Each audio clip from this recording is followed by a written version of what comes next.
अस्सलाम वालेकुम स्टूडेंट, कैसे हैं सब। उम्मीद करता हूँ सब खैरियत से होंगे। लास्ट क्लास में हमने सीखा था कि किस तरीके से वर्ड के ऊपर टाइटल पेज बनाते हैं। आज हम आपकी उस फाइल के ऊपर जाते हैं जो मतलब जिस फॉर्मेट को लेकर हमें हर पेज को क्रिएट करना होता है। यानी कि अगर आप नेक्स्ट सेमेस्टर में जाते हैं, ठीक है, तो वहाँ पर आपको असाइनमेंट किस तरीके से बनाने होते हैं, कौन सा स्टाइल फॉर्मेट आपको रखना होता है, ठीक है। तो आज हम उसके ऊपर डिस्कस करेंगे और हो सके तो आप सारी बातें अपनी बुक्स में नोट करें, ठीक है। वीडियो तो सही है, बन रही है, जो भी है मैं बता रहा हूँ, लेकिन अगर आप जब तक अपनी बुक्स या मतलब आप किसी ऐसी चीज़ पर लिख लें जो आपके पास रिकॉर्ड में रहे, ताकि आपको आगे पेपर बनाने में, आपको आगे फ़ाइल बनाने में मुश्किलात ना हो, ठीक है। तो सबसे पहले हम वर्ड ओपन करते हैं। वर्ड ओपन करने के बाद सबसे पहले ब्लैंक डॉक्यूमेंट्स, ठीक है। अब आप यहाँ ये बात नोट कर लें कि हमने जो लास्ट टाइम टाइटल पेज बनाया था, टाइटल पेज से आपके इस फॉर्मेट का कोई ताल्लुक़ नहीं है। टाइटल पेज आप किसी भी तरह का बना सकते हैं, जो मैंने सिखाया था वैसा बनाइए। आप गूगल से सर्च कर सकते हैं कि टाइटल पेज किस तरीके से बनता है, लेकिन डिपेंड करता है आपको वर्ड के ऊपर काम करना आना चाहिए और आपको ये सारी जो फंक्शन है वो चलाने आने चाहिए। जैसे कि मैंने लास्ट टाइम बताया था, इंसर्ट में जाके क्या होता है, डिज़ाइन में क्या होता है, लेआउट में क्या होता है, ठीक है। रेफरेंसेस तो हम पढ़ेंगे नहीं, क्योंकि रेफरेंसेस बहुत लास्ट में आते हैं और वो किस लिए यूज़ होते हैं ये भी मैं बताऊंगा, ठीक है। मेलिंग हम नहीं पढ़ेंगे। इसमें बहुत सारे ऐसे ऑप्शन हैं वर्ड के अंदर जो मतलब आप वहाँ जाके कंफ्यूज हो जाएंगे, क्योंकि उसका काम कुछ और होता है, वो आपकी फ़ाइल में ऐसे ही इंसर्ट हो जाएंगे, ठीक है। तो हम आज फॉर्मेट जो पढ़ने जा रहे हैं वो है APA स्टाइल, ठीक है। APA स्टाइल एक ऐसा स्टाइल होता है जिसके लेके हर जो बुक बनाने वाले होते हैं, बुक क्रिएटर होते हैं, या जो बुक लिखने वाले होते हैं, वो इसी को यूज़ करते हैं। APA स्टैंड फॉर क्या होता है, हम जाते हैं गूगल पर और वहाँ पर लिखते हैं APA स्टैंड फॉर, ठीक है, अमेरिकन फिजियोलॉजिकल एसोसिएशन, ठीक है, या साइकोलॉजिकल एसोसिएशन।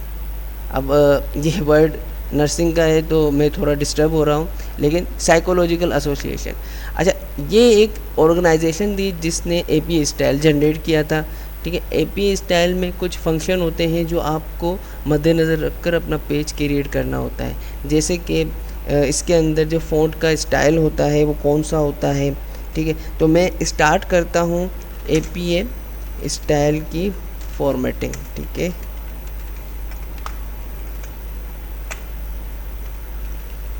अच्छा, मैंने जो आपको वर्ड की जो की शॉर्टकट्स दी थी वो आप याद कर लें, क्योंकि ये आपको सिर्फ वर्ड के अंदर काम नहीं आएंगी, आपको एक्सेल के अंदर भी काम आएंगी, आपको पावर पॉइंट के ऊपर भी ये काम आएंगी। हो सकता है ये जो कीज़ हैं वो कुछ और सॉफ्टवेयर में भी यूज़ हो रही हों, तो आप ये सब कीज़ जो है याद रखिएगा। जैसे कंट्रोल S है, कंट्रोल S से मुराद मतलब सेव होती है एक फ़ाइल, तो अब ये हर सॉफ्टवेयर में चाहे छोटा हो बड़ा हो, कंट्रोल S से सेव ही होगा, कंट्रोल O से ओपन होगा, कंट्रोल P से प्रिंट होगा, ठीक है। तो ये कुछ ऐसे शॉर्टकट्स होते हैं जो हर सॉफ्टवेयर के अंदर कॉमनली यूज़ होते हैं। APA स्टाइल हम स्टार्ट करते हैं। APA स्टाइल में आपके फ़ॉन्ट का साइज़ होता है 12, ठीक है। फ़ॉन्ट स्टाइल होता है टाइम्स न्यू रोमन, ठीक है। फ़ॉन्ट्स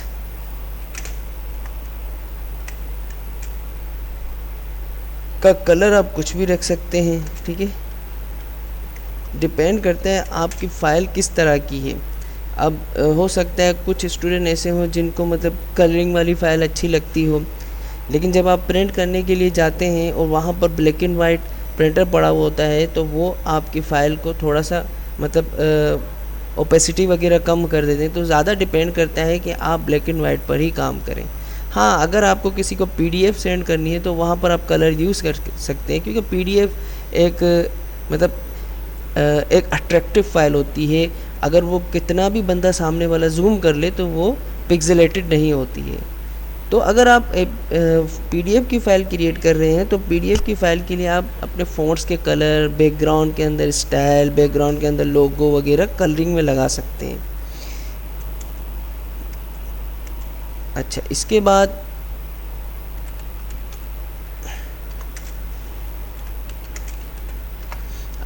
बाद पैराग्राफ लाइन के अंदर स्पेसिंग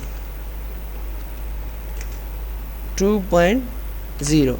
अच्छा पैराग्राफ की लाइन के अंदर स्पेसिंग आपको कैसे पता चलेगी? मैंने लास्ट टाइम पैराग्राफ का जो टॉपिक पढ़ाया था, मतलब जो ऑप्शन सिखाया था, उसके अंदर आप क्या करेंगे, आप अपनी लाइनों को दोनों को सिलेक्ट करेंगे या आप अपने पूरे पैराग्राफ को सिलेक्ट करेंगे। उसके बाद यहाँ जाएंगे, यहाँ पर मैंने अभी तो कुछ भी सिलेक्ट नहीं किया हुआ, तो मैं क्या करूँगा 2.0 पे क्लिक करके देखूँगा कि स्पेस इसके अंदर कितना आ रहा है। अच्छा पैराग्राफ लाइन स्पेसिंग 2.0 होता है, ठीक है। इसके बाद हमारे पास एक होता है पैराग्राफ जस्टिफाई, ठीक है, ये भी आपको याद रखना है, जस्टिफाई, ठीक है। अब जैसे इसके ऊपर राइट क्लिक करेंगे तो हम हमारी जो स्पेलिंग है वो करेक्ट वो बता देगा, ठीक है। पैराग्राफ जस्टिफाई आपको पैराग्राफ के अंदर ही मिलेगा, जैसे जो लाइन होती है अलाइन में, left align, right align, centre align, उसके अलावा एक जस्टिफाई का ऑप्शन होता है, ठीक है। कुछ इसी स्टाइल को लेकर हम एक एपीआई की फ़ाइल बनाएंगे, ठीक है। ये कुछ ऑप्शन है जो आपको याद रखने हैं। एपीआई के अंदर आपके पास आपका हेडर होता है, फूटर होता है, ठीक है। अब डिपेंड करता है कि आप हेडर में पेज नंबर लगाएं या फुटर में पेज नंबर लगाएं, ठीक है। और ये बात भी आपको याद रखनी है कि टाइटल पेज के ऊपर आपका पेज नंबर नहीं आएगा और ना ही हेडर के ऊपर कुछ लिखा हुआ होगा, ठीक है। हेडर और पेज नंबर आपका टाइटल पेज के बाद वाले पेज से स्टार्ट होता है, ठीक है। इसके बाद हम क्या करते हैं, हम अपनी एक एपीआई की फ़ाइल बनाते हैं और कुछ उसके अंदर ऑप्शन इंसर्ट करेंगे। अच्छा एक और ऑप्शन है कि आपके पेज का साइज़ अगर आप चाहें तो लेटर रख लें या फिर A4 रख लें, ठीक है। इसके बाद इसके अंदर एक और ऑप्शन है कि आप अपने पेज के अंदर मार्जिन कितना रखते हैं, पेज मार्जिन, ठीक है। यहाँ पर हम लेआउट में जाएंगे, लेआउट में जाने के बाद हम अपने मार्जिन को नॉर्मल रखेंगे या फिर आप 1 इंच ऑल साइड करेंगे, ठीक है, या फिर नॉर्मल, ओके, ठीक है। कोई कन्फ्यूज़न? तो मैं इसको डिलीट कर रहा हूँ और आपको एक एपीआई की फ़ाइल क्रिएट करके बता रहा हूँ, ठीक है। सबसे पहले मैं अपने पेज का साइज़ देखूँगा, पेज का साइज़ लेटर है, ओके, नो प्रॉब्लम। उसके बाद मैं देखूँगा मार्जिन कितना है, नॉर्मल है, ओके। उसके बाद मैं अपने फ़ॉन्ट का स्टाइल देखूँगा, टाइम न्यू रोमन, और उसका साइज़ देख लूँगा 12, ठीक है। बोल्ड हटा दूँगा और यहाँ पर एक वर्ड के अंदर ट्रिक्स होती है कि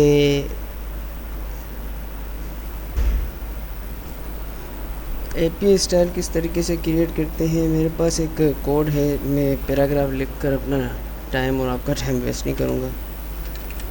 RAND = 7,8, ठीक है। मेरे पास बहुत सारी लाइनें आ गई, मैं क्या करूँगा, सबको सिलेक्ट करूँगा। टाइम न्यू रोमन तो है, मैं क्या करूँगा, जस्टिफाई करूँगा, जस्टिफाई के अलावा 2.0, ठीक है। और मार्जिन भी देख लूँगा, नॉर्मल है। अब क्या करेंगे, हेडर लगा देंगे,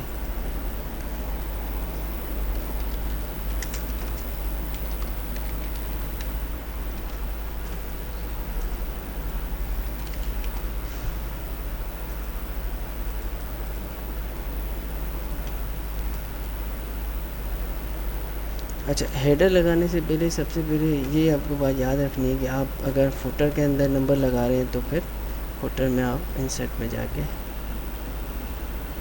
फुटर के नंबर के स्टाइल को आप सेलेक्ट कर लेंगे, ठीक है।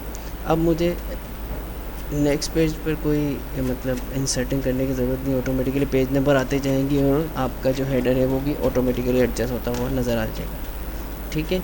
यह आपकी एक एपीआई फ़ाइल बन गई। अच्छा दूसरी बात ये कि अगर आप एपीआई फ़ाइल में अपने पैराग्राफ से पहले एक हेडिंग लगाते हैं,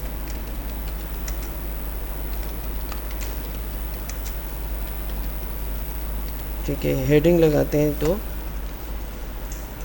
हेडिंग से बाद जो पैराग्राफ स्टार्ट होगा वो 1 टैब के बाद स्टार्ट होगा, यानी आप एक मरतबा अपने कीबोर्ड पर टैब प्रेस करेंगे, उसके बाद आपकी जो पैराग्राफ है वो स्टार्ट होगा। ठीक है, इसी तरीके से अगर आपने हेडिंग कहीं क्रिएट की है तो आप एक टैब के बाद अपना पैराग्राफ स्टार्ट करेंगे। ठीक है, उसके बाद इसके अंदर मज़ीद कोई ऑप्शन है नहीं, आप इसी तरीके से अपनी APA फाइल क्रिएट कर सकते हैं। और आपके जितने असाइनमेंट हों, जितने भी आर्टिकल वगैरह हों, जो भी रिसर्च के हवाले से फ़ाइलें हों, वो आप APA स्टाइल में ही क्रिएट करेंगे। ठीक है, और उम्मीद करता हूँ जो लास्ट टाइम मैंने आपको असाइनमेंट दिया था उसमें से बहुत सारे स्टूडेंट ने अच्छे तरीके से उसको क्रिएट किया होगा। अच्छा, इसके अंदर मैं क्या करता हूँ, एक शेप क्रिएट कर देता हूँ और इस शेप को मैं थोड़ा छोटा कर लेते हैं और इसे टेक्स्ट रैपिंग करके इसको दूर भगाते हैं।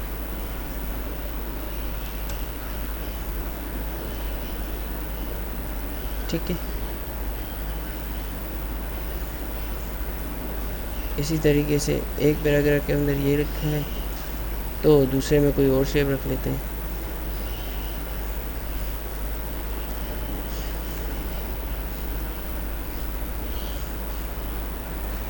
अच्छा, ठीक है। अच्छा, APA स्टाइल क्रिएट करने के लिए एक और ऑप्शन होता है, जैसे ये स्टाइल आपके पास नज़र आ रहे हैं तो आप क्या करेंगे, इस APA स्टाइल को एक दफ़ा क्रिएट कर लेंगे, उसके बाद आपके पास सिर्फ क्लिक करने की होगी देर और आपके पास APA स्टाइल बन जाएगा। क्रिएट स्टाइल, APA स्टाइल, लेकिन ये सिर्फ आपके पास उसी फाइल में होगा जिस फाइल को आप सेव करेंगे। अब आप जैसे new file, new blank documents पे जाएंगे तो वहाँ पर ये स्टाइल आपको क्रिएट करना होगा। APA स्टाइल लिख दिया, मॉडिफाई में जाएंगे, मॉडिफाई में जाएंगे 12 टाइम न्यू रोमन। ठीक है, और फॉर्मेट पैराग्राफ में जाएंगे, जस्टिफाई, और यहाँ पर अच्छा 2.0 लाइन स्पेसिंग का मतलब होता है डबल। ठीक है, ओके ओके, ठीक है, आपके पास एक APA स्टाइल का स्टाइल बन गया है। ठीक है, तो आपको मतलब बार बार ये करने की ज़रूरत नहीं कि 12 फ़ॉन्ट्स और टाइम न्यू रोमन और दूसरा लाइन में जस्टिफाइंग पैराग्राफ और लाइन के अंदर 2.0 की स्पेसिंग। ठीक है, अच्छा, लास्ट टाइम हमने फाइंड का ऑप्शन भी देखा था, रिप्लेस का देखा था, सिलेक्ट का देखा था। सिलेक्ट अब यहाँ देख लेते हैं सिलेक्ट पैनल के अंदर क्या होता है। सिलेक्शन पैनल में गए, ठीक है, सिलेक्शन पैनल में जाने के बाद आप जब दूसरे पेज पे जाएंगे तो आपके पास 2 ऑब्जेक्ट नज़र आ रहे होंगे। एक तो आप स्टार है, दूसरा इसको टीयर ड्रॉप। ठीक है, तो जब मैंने सिलेक्शन पैनल को ओपन किया उसके बाद यहाँ पर मुझे आइज़ 2 नज़र आ रही है। जब मैं आइज़ पर क्लिक करूँगा तो आप देखिएगा क्या होता है, वो ब्लाइंड हो जाता है, यानी कि वो मतलब अनविजिबल हो जाता है। ठीक है, फिर विजिबल करने के लिए क्या करूँगा, मैं इन पर क्लिक करूँगा तो ये ऑटोमेटिकली आ जाएगा। ठीक है, इसके बाद लास्ट में मैं बताया था कि आप पेज बॉर्डर भी लगा सकते हैं। ठीक है, तो किसी ने मेरे ख्याल से लगाया था पेज बॉर्डर अपने असाइनमेंट में, और कुछ स्टूडेंट ने अभी तक असाइनमेंट जमा नहीं किए हैं। अगर आप असाइनमेंट जमा नहीं करवाएंगे तो मुझे कैसे पता चलेगा कि आप लोगों को मेरा लेक्चर कहाँ तक समझ आ रहा है, किस तरीके से आप उसको क्रिएट कर रहे हैं फाइलों को। अच्छा, ज़रूरी नहीं है सिर्फ यही आपके पास बॉर्डर है, आपके पास बहुत सारी किस्म के बॉर्डर होते हैं। जैसे आप आर्ट में चले जाएंगे तो आर्ट में बहुत सारे बॉर्डर होते हैं।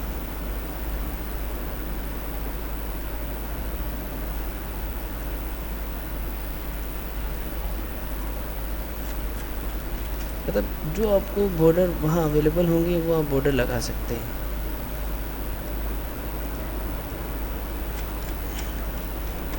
ठीक है, आज के लिए इतना बहुत है। आप इसके ऊपर प्रैक्टिस कीजिएगा और APA स्टाइल में अपनी जो फाइलें हैं, अपने आर्टिकल्स हैं, वो क्रिएट करना स्टार्ट कर दें, क्योंकि APA स्टाइल में ही आपको अपनी फ़ाइलें क्रिएट करनी है। अपनी रिसर्च के लिए जो भी आर्टिकल हैं वो क्रिएट करने होंगे। तो आप जितना मतलब APA स्टाइल के ऊपर काम करेंगे इतना आपके लिए मतलब फ्यूचर में फ़ायदेमंद है। आपको बाद में अगर रिसर्च करनी पड़ गई और आपको कोई आर्टिकल क्रिएट करना पड़ गया तो आपको वो APA स्टाइल में ही क्रिएट करना होगा। ठीक है, अपना बहुत ख्याल रखिएगा। अल्लाह हाफ़िज़।